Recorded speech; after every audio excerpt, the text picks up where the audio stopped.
No, That's it's how I Japanese. Unryu? Yes. Oh. Yeah. Hey, John, Hanji would you is speak Korean. for Okay. just a minute about why you put it in the hot water first, the way you explained yeah. it to me? Methylcellulose powder does not dissolve in hot water. It only dissolves below a certain temperature, which sounds unintuitive because most things that dissolve in water dissolve better at higher temperatures. But methylcellulose powder is the opposite. So by starting with hot water or boiling water,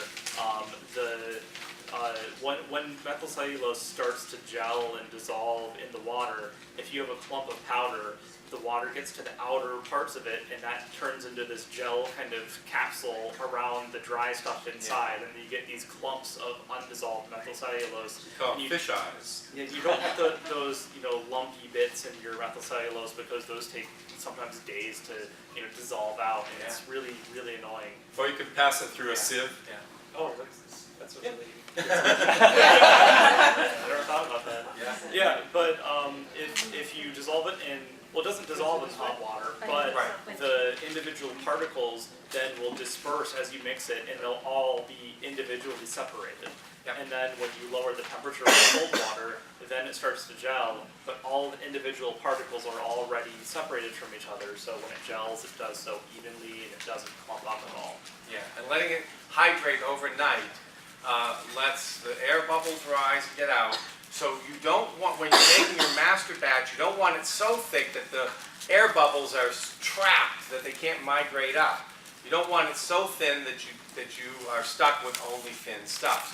So there's a nice sweet spot in there, and then you let it sit overnight, and the next day it's this clear, bubbleless, well-dissolved stuff. Yeah, so it's Like that. yeah, let me pass this around. So this is a couple of batches that I made up. One is really thin and one is a little bit thicker. So you can You can always add more though. kind of If you think Yes. of You can add more to make it I'll thicker. pass this. Michael You can add mentioned water the to word. make it thinner. If you made it really thin, you can make it That's thicker the like that. thinner one. Michael mentioned the word sweet spot. Think honey. Honey is just about the right viscosity for Yeah. what we're looking for. Yeah. It's very versatile. Yes, in the back. How long does it last once you make a batch? Once it's sealed, is it like for a long time, or do you have a shelf life? Well, there are two factors you have to worry about with methylcellulose lasting a long time. The first factor is contamination. The methylcellulose that you buy for these art projects is archival grade, and there's no nutritive value in it. It's not going to get moldy. It's not going to attract insects.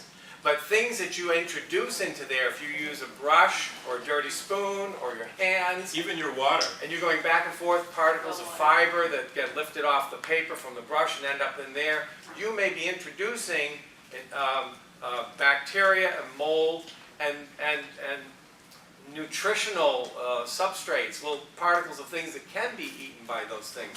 And that's what will go bad. But that said, So- don't worry about it. It's not like wheat paste, which instantly will attract anything within the county to come and eat it. Right. But then the second factor is evaporation. If you leave it uncovered, it will lose water and it'll shrink down to nothing. I've left a bucket of methylcellulose out and I forgot about it. Months later found it, and it was just this like plastic molded shell of the mold. I lifted out and it was hard like plastic. It's like a bowling ball. So you want to keep it covered so it doesn't evaporate. And also, don't dip into have a stock, Right. pour out what you're going to use. Yes. And don't keep Would you dipping. recommend distilled water if you're somebody like me that has well water? Yes. Okay. Unless you've got iron or something that's going Yeah, to discolor I the think so. paper. Well, no.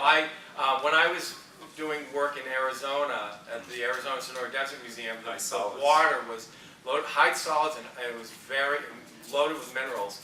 And the methylcellulose wouldn't even gel. I don't know what it was interfering, but I went out and bought distilled water. If you have good municipal water, you're fine. But if you have well water and you don't really know much about what's in that water, go ahead and buy bottles of distilled. It's not that expensive in a gallon. Yeah. You've got some on your cabinet for the iron with a steam iron anyway. Yeah. Yeah. What's that? Just across the back of the dryer. Wow. I'll add I've one heard point of it. that, the larger the sheet, the harder it is to do. So if Yeah. you're just getting started, just start experimenting with small samples, just to kind of get an idea and feel for how things are going to bleed through, or how, Yeah. even just, or match. You can even do just swatches on top of each other. Yeah. Just to start experimenting. But big sheets are really hard, and you need a partner. I have a partner, so. Yeah. Actually, what I do is I put it on a roll, Yes. and I start it on and unroll it, but it still is not, it's easier with two people. Yeah. Now, a lot of people use brushes. I see you have a brush there. This is what I use for my giant sheets on those, well, not super giant, but. The sheets I made this morning, no brush. Okay, what I did, I smeared the MC on with the palm of my hand, and when I put the other paper on, I just used my washcloth and just kind of tapped it a little bit, and kind of working from the center up to the sides, making sure the paper was, swelled up and as big as it was going to get.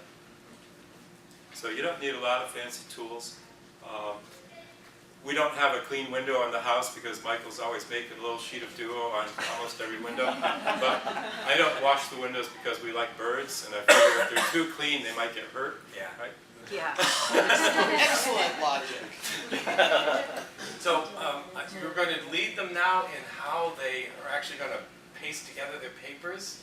Yeah, That Richard, would would be you like great. to show how you like to do this? Well, 'Cause I sure. think that might be interesting, because I've No. already taught this. Okay. Okay. In your The first class. thing you want to do is take your unryu, your Japanese, is this mulberry? It's probably mostly sulfite. All right, and use your Mulberry in there, but use your spray bottle, and you can actually lay it on the board because the board's going to be wet anyway. But what we're going to do is expand the cellulose fibers in this sheet just by spritzing it a little bit. I didn't bring my bottle. you prefer to have the smooth side or the rough side? So this is just. This is a good question I want to address. He said you prefer to have the smooth side and the rough side down. Actually, it's your choice. Remember, the paper that's on the outside is going to be the outside display. And you may want to evaluate your sheet carefully to see what qualities the front and back sides have, and then decide which sides should be outside or not. So that's your choice. You need to do it before you start getting the wet. Well, yeah. When you wet the paper, it's going to look different. So evaluate it dry, because when it's dry, that's what it's going to look like. And then keep track of which side is up and which side is down when you wet it and use it. Do you have any preference for darker or lighter down?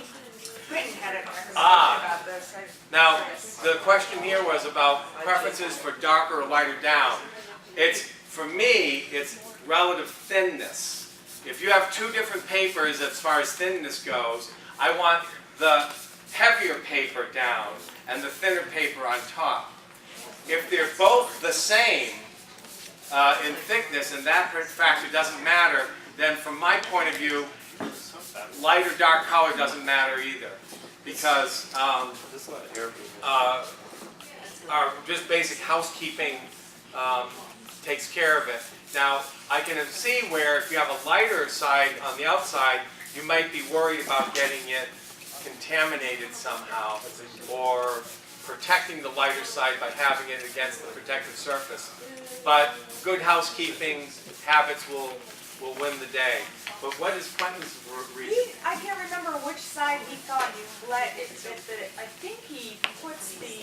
Do you remember, John? The light side down. The light side down. He feels like it doesn't. Gives the white, but that's his. The lighter paper I'm on not the bottom. lighter paper. Those of you from Arizona and New Mexico, at this point, you might want to throw a towel over because you have such low relative humidity. You won't be able to keep moisture in the paper, if you leave it exposed. But you can just kind of work from the center out to the side. You could use a brush. You don't need to use a brush. Get my 20 tons of MC off. I'm sorry? the board.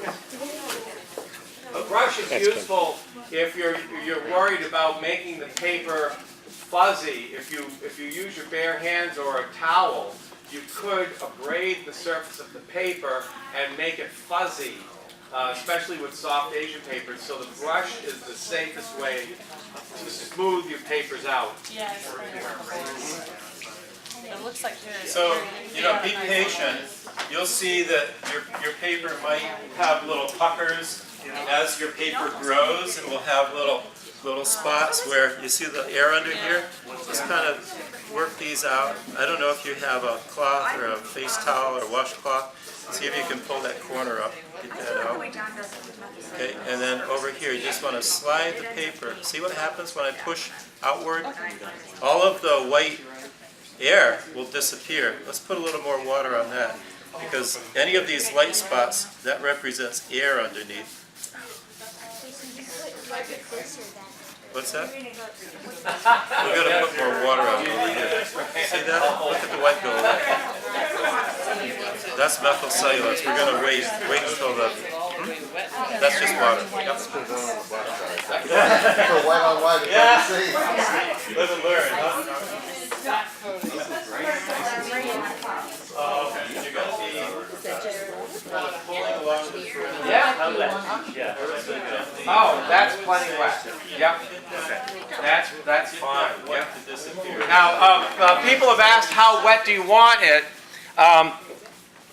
Let me give you a little guidance. The purpose for wetting the paper is so that it reaches its expansion limits from its basically taking in the dose of water.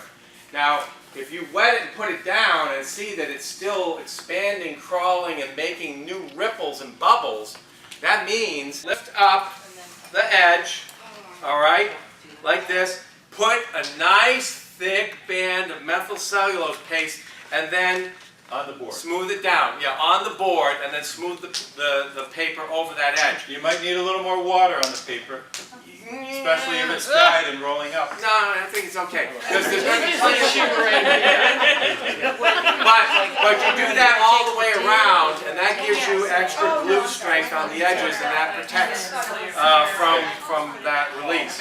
Now that everybody has their back-coated paper all set, you have to do this for 11 hours.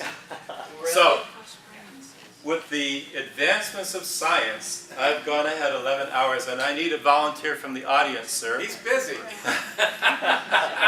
If you pull gently on this little piece here, which, I'm sorry, I didn't have everybody put one of these in. No, you don't Let's need see- it for this. Let's see how this comes out. He okay? does, you don't. Gently release the margins. Now take your other hand and take your one hand here, one hand there. Gently pull away from the plexi. That's yours. So next time I ask for a volunteer, don't hesitate like that. Now, do me a favor here, John, could you talk Oh, mine about does too. how you do it, how you would have taught it differently there? Because I know there were some differences in the sequence, so talk about that, and then you guys can talk about why you think you do it differently.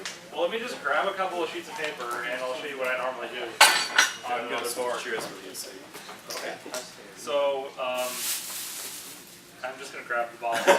So normally what I do is I take my methylcellulose and I'll squirt a little bit down here and take a brush and put a real thin layer down.